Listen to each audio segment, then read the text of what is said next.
नमस्कार दोस्तों, आज के हमारे इस वीडियो में हम आपको माता लक्ष्मी की एक बहुत सुंदर कहानी सुनाने वाले हैं। दोस्तों, एक समय की बात है, किसी नगर में एक सेठ जी और एक सेठानी जी रहती थी। सेठ जी के 4 बेटे और 4 बहुएं थीं। सेठ जी लक्ष्मी जी के अनन्य भक्त थे। एक समय की बात है, सेठ जी से लक्ष्मी जी रूठ गईं और उनके घर से जाते जाते बोली, मैं जा रही हूँ और मेरी जगह नुकसान आ रहा है। तुम तैयार हो जाओ, लेकिन मैं तुम्हें अंतिम भेंट जरूर देना चाहती हूँ। मांगो जो भी इच्छा हो। सेठ जी बहुत समझदार थे। उन्होंने माता लक्ष्मी से विनती करी, माता नुकसान आए तो आने दो, लेकिन उससे कहना कि मेरे परिवार में आपसी प्रेम बना रहे। बस मेरी यही इच्छा है।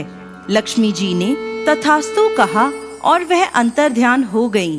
कुछ दिनों के बाद सेठ जी की सबसे छोटी बहू खिचड़ी बना रही थी।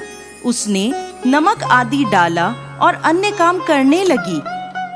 तब दूसरे लड़के की बहू आई और उसने भी बिना चखे खिचड़ी में नमक डाला और वहां से चली गई। इसी प्रकार तीसरी और चौथी बहुएं आईं और नमक डालकर चली गईं। इसी प्रकार सेठानी जी भी आईं और खिचड़ी में नमक डालकर चली गईं। शाम को जब सेठ जी आए और सबसे पहले खाना खाने बैठे, तो पहला निवाला मुंह में लेते ही उन्होंने देखा नमक तो बहुत ज्यादा है, लेकिन वह समझ गए नुकसान आ चुका है। चुपचाप खिचड़ी खाई और सेठ जी अंदर चले गए। सेठ जी के बाद बड़े बेटे का नंबर आया। पहला निवाला मुंह में लिया, पूछा, पिताजी ने खाना खा लिया क्या? सभी ने उत्तर दिया, हाँ खा लिया।